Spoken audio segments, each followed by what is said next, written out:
Salut mes soldats, merci encore une fois de m'accorder votre précieux temps et bienvenue dans cette nouvelle vidéo. Oh, aujourd'hui mes soldats, nous sommes à Farmoutier. Farmoutier c'est où? Farmoutier c'est dans le 77. Dans le 77, Far East, complètement à l'est. Petite banlieue de Paris. J'ai pris un TER intercité juste pour vous mes soldats, pour aller à 1 heure à l'est de Paris. Et nous sommes dans une bête de salle en compagnie de mon pote Axel. Salut mon gars. Salut les gars. Axel qui a passé son diplôme de coach à la Le Pense Academy avec moi. D'ailleurs tiens, on va faire un petit coucou à Béné. Je vous mettrai le lien de l'école de Bénédicte Le Pense juste en dessous, là où on a tous les deux passé notre diplôme de coach. Bam, bisous Béné si tu nous regardes. Et du coup, on va se faire mes soldats aujourd'hui dans cette salle de malade mental une vidéo spécialement dédiée au soulevé de terre. Axel fait du powerlifting. Donc le powerlifting, pour ceux qui ne savent pas ce que c'est une discipline sportive, un sport de force dans lequel on s'entraîne sur 3 mouvements et on passe en compétition sur 3 mouvements, le squat, le développé couché et le soulevé de terre. Aujourd'hui mes soldats, avec ce champion là, on va se faire une vidéo spécialement dédiée à ce mouvement roi qu'est le soulevé de terre. On va vous apprendre surtout lui, parce que moi je vais prendre des conseils, ouvrir grand mes oreilles et pour une fois fermer ma gueule. Et on va vous apprendre à faire un soulevé de terre parfait pour avoir un terre de champion, améliorer votre terre si c'est votre but, vous renforcer, prendre de la force, bouger comme il faut, vous placer comme il faut, bref tout ce qu'il faut savoir sur le soulevé de terre, c'est maintenant. Et la règle est toujours la même, avant de mettre les pieds dans une salle de muscu, on met des chaussures adaptées. Je veux pas avoir de mecs avec des chaussures qui viennent de l'extérieur. Donc pour le soulevé de terre et pour la circonstance, Converse obligatoire. Avant de vous montrer le champion en action, petit palmarès. Quel âge t'as? Combien tu pèses? Combien tu soulèves? Alors j'ai 20 ans, je pèse 82-83 kg. D'accord. Pour 1m73. Et en termes de force athlétique, squat, terre, couché? Alors mon record au squat c'est 2,35 avec des bandes de genoux à savoir. Bien. 165 au développé couché. Énorme. Et 2,47 au soulevé de terre mais pas validé en compétition. Donc 2,47 en soulevé de terre solide. Donc on a le client idéal pour vous apprendre à faire un terre de compétition propre et qui va vous permettre de vous renforcer. C'est parti. Ok, alors ça sert à quoi? Décompresser la hanche. Décompresser la hanche, chercher les amplitudes articulaires. Merci Axel pour l'aspirateur, c'est toi qui as passé l'aspi? Ouais. Bien. J'aime bien les petites salles comme ça où les gens se parlent avec des mots sur les tableaux, c'est cool. Alors après ce petit circuit de mobilité, on se sent plutôt mobile. On va commencer par une gamme montante. Le principe de la gamme montante est tout bête. Une petite barre et on va monter progressivement l'intensité, c'est-à-dire le poids sur la barre pour augmenter progressivement la charge et arriver jusqu'à son poids de travail et là faire le nombre de séries qui est indiqué par le programme sur lequel on est en ce moment. Donc on part sur quoi là? Un petit simple à 2,20 voilà, pour l'adaptation nerveuse.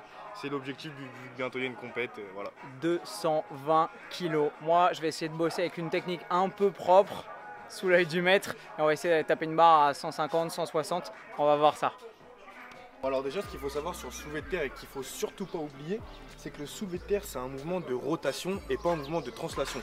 Donc la rotation qu'est-ce que c'est? Ça veut dire que le mouvement doit effectuer un arc de cercle et non pas un mouvement rectiligne. Donc c'est bien pour ça qu'il faut démarrer le mouvement avec le poids sur les talons et non pas sur la pointe des pieds comme on peut voir en haltéro. Quand on démarre par exemple un arraché en haltéro, on démarre vachement devant et on sort la cage avec le poids sur les talons. Quand c'est un épaulé, c'est exactement la même chose. On démarre avec le poids sur la pointe de pied, hop, on engage et on y va. Alors que là, au soulevé de terre, on est vraiment sur l'arrière pour pouvoir engager le bassin. Tout le mouvement, toute la clé du mouvement pour avoir de la puissance au soulevé de terre, c'est vraiment d'avoir cet engagement de bassin. Donc ici, on tire en cuisse et dès qu'on a l'occasion d'engager, on engage. Un soulevé de terre puissant, c'est un soulevé de terre qui a un engagement de bassin, une accélération, vraiment une puissance qu'on déclenche avec l'utilisation des fessiers. Là vraiment l'objectif c'est de sortir la cage au maximum. Ici sortir et dès qu'on sent, hop, on engage. Hop. Au niveau du grip, qu'est-ce qu'on a? Donc on a plusieurs prises. Donc on a ce qu'on appelle le hook grip qui est très prisé en haltérophilie avec également le verrouillage du pouce, donc qui consiste à attraper la barre comme ceci. Donc comme ça on a vraiment un grip puissant, donc c'est ce qu'ils utilisent en haltéro. D'accord. Après on a également la prise mixte. Donc la prise mixte, qu'est-ce que c'est? C'est une main en pronation, une main en supination. Donc ça c'est vraiment une prise qui est utilisée en général plus pour les powerlifters. À savoir que ce grip augmente nettement la force de poigne. On peut soulever vraiment plus lourd qu'un hook grip, mais vraiment ne pas oublier que c'est réservé plutôt aux powerlifters qu'aux débutants en musculation, parce qu'on a vu maintes et maintes déchirures du biceps, vu que la main en supination le biceps est vraiment en position de faiblesse. Il faut vraiment se dire que c'est plus réservé aux intermédiaires, voire confirmés sur le mouvement du soulevé de terre. Donc si vous démarrez soulevé de terre, pas de souci. Vous démarrez en grip et voir si votre prise n'est pas suffisante, et ben on met des petites sangles de tirage et comme ça il n'y a pas de souci. Donc moi je vais me faire une petite série barre à vide pour commencer. Et Axel commence à 70 kg, tranquillou.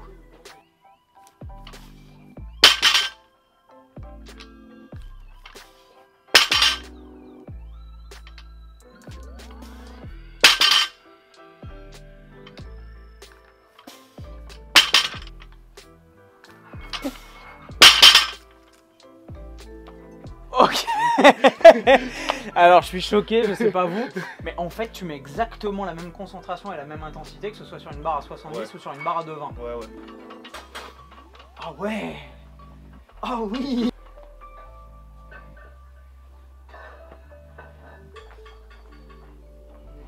Mmh. 20 kg de chaque côté.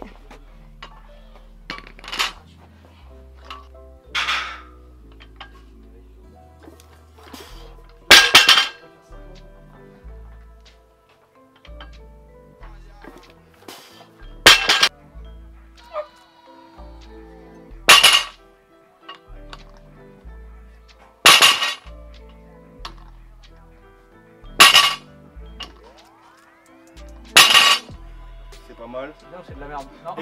Essaye juste un peu plus parce qu'en fait là tu as plus une position de départ type haltéro en fait. On sent que ton poids de corps est plus sur l'avant de tes pieds. Donc du coup quand tu es ici là, au moment de tirer ta barre, ton poids va sur tes talons. Tu vois, et là mes pieds se décollent automatiquement. Hop, là je viens chercher. Quitte à avoir le haut des pieds l'avant des pieds qui lève. Ok. C'est léger hein. Mais il faut vraiment que tu sentes que le poids est sur tes talons. Sans partir avec. Voilà. En fait, il y a un juste milieu. Ici, en fait, tu entames ton mouvement ici. Ouais. Alors qu'en fait, ce que je veux, c'est que tu entames ton mouvement. Là, en fait, tu bascules ton bassin et là, tu vois ta cage vient s'ouvrir. D'accord, ok. Hop, et là, tu arrives. Génial. Ok. On comprend la différence. Après, déjà être capable de le faire. Plutôt que de tirer là. Voilà, là, sors bien ta cage. Comme si tu voulais là, venir t'asseoir. Voilà, c'est ça, exactement. Tirer d'ici. Ok. Exactement. Cool. Bien. Ça, c'est de la vraie technique, c'est ça qu'on veut. Ok, donc on augmente les charges petit à petit grâce aux précieux conseils d'Axel qui nous claque des charges de malade. Moi, je suis à 100 kg, 30 kg. J'essaie de travailler sur ce qu'il me dit, sortir ma cage et baisser mon bassin avec un bassin stable pour avoir un mouvement plus poussé que tiré. C'est le but du jeu.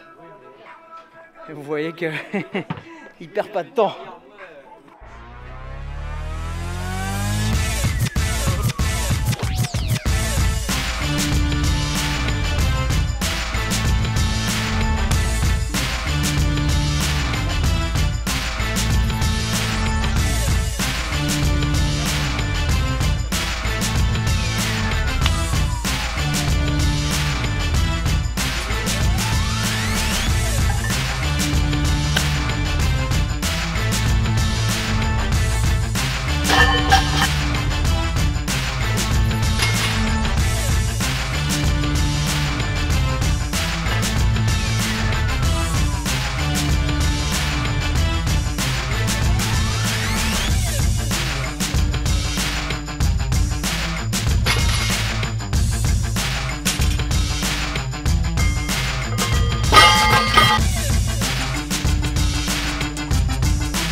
C'est pareil.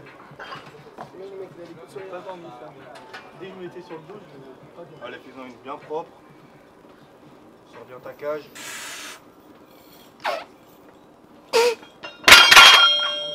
C'était de la merde, non?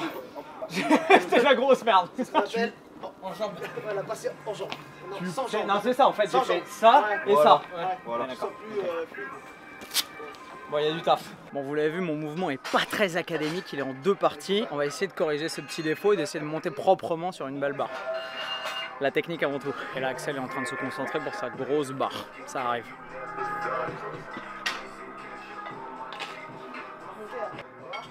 Ouais, Axel! Bon, tchac! Allez!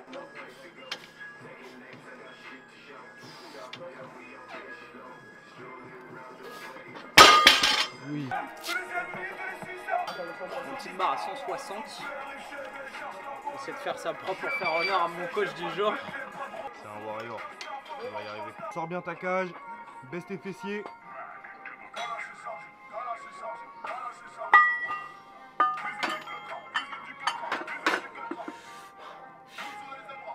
Allez, pas de remise en question. C'était dégueulasse. Voilà mes soldats, voilà 160 kills grâce à qui?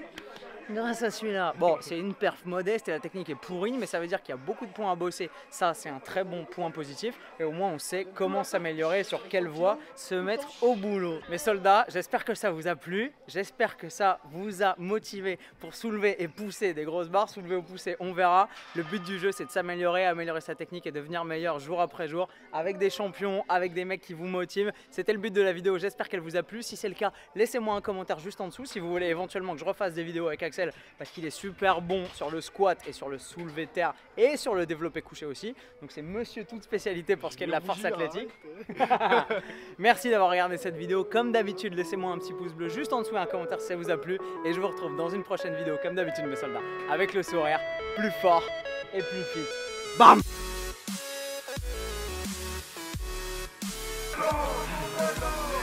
Ça c'est une tête de champion. A face that only mom could love.